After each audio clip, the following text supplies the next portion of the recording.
the break of light.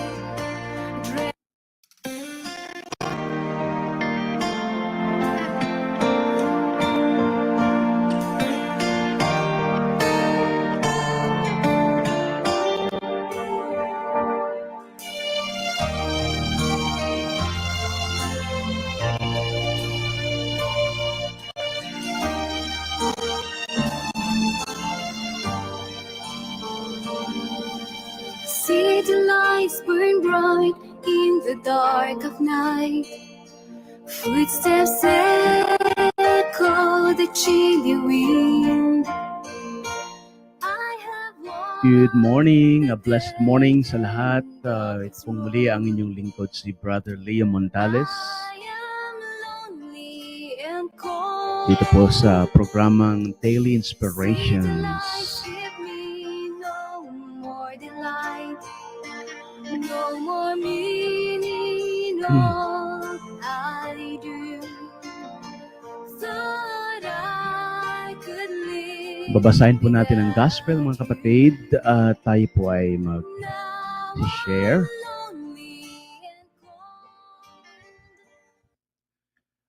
A reading from the Holy Gospel according to Saint Matthew. Glory to you, O Lord. It happened that Jesus was walking through the wheat fields on a Sabbath. His disciples were hungry, and they began to pick some heads of wheat to crush and to eat the grain. When the Pharisees noticed this, they said to Jesus, "Look at your disciples. They are doing what is prohibited on the Sabbath." Jesus answered, "Have you not read what David did when he and his men were hungry? He went into the house of God, and they ate the bread offered to God, though neither he nor his men had the right to eat it, but only the priests.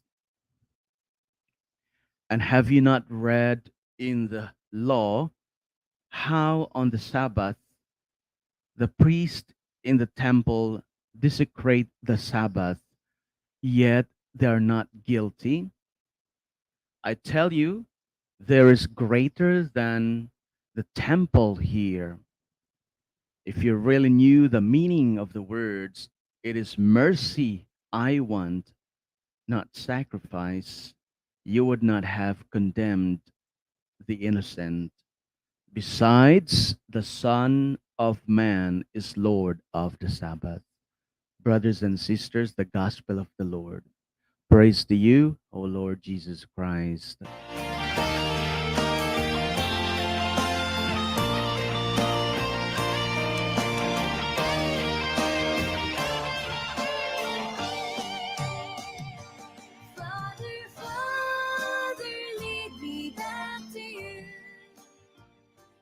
Mga kapatid, napakaganda ng sinabi ng ating Panginoon na si Jesus.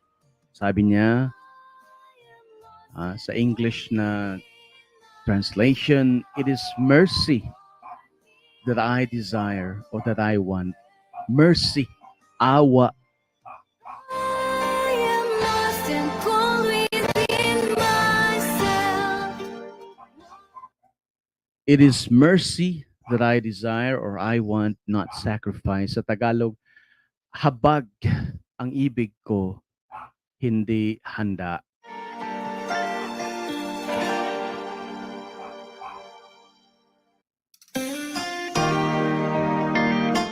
Mga kapatid, tayo po ay muling pinapaalalahanan ng ating Panginoon na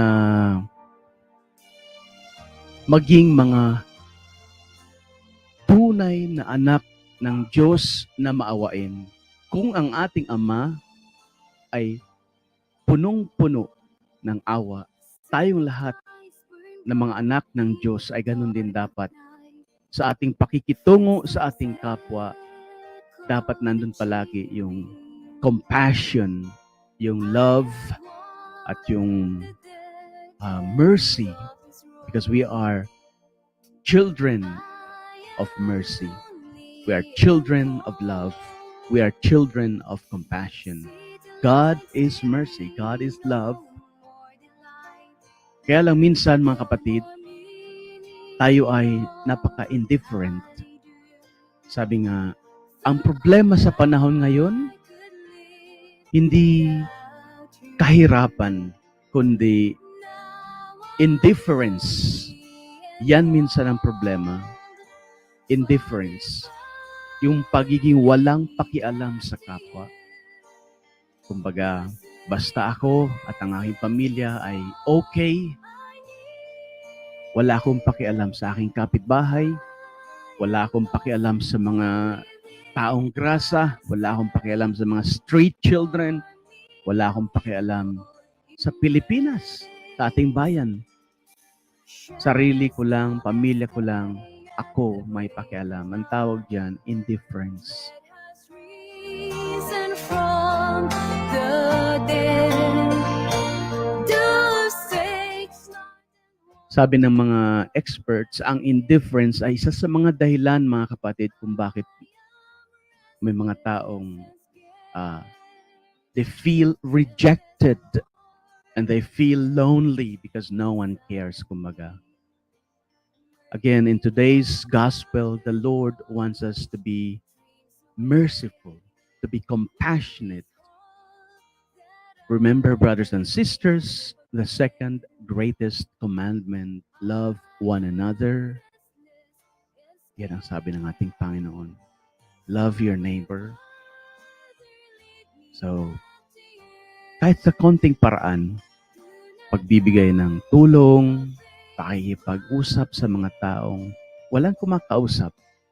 Halimbawa sa mga taong rejected, mga neglected, mga taong marginalized, lapitan natin sila, kausapin natin sila, ipadama natin sa kanila ang pagmamahal ng ating Panginoong Jesus.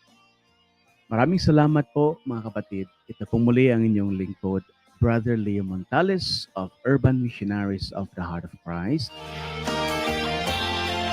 Bukas pong muli sa ating programang Daily Inspirations. God bless po and stay safe.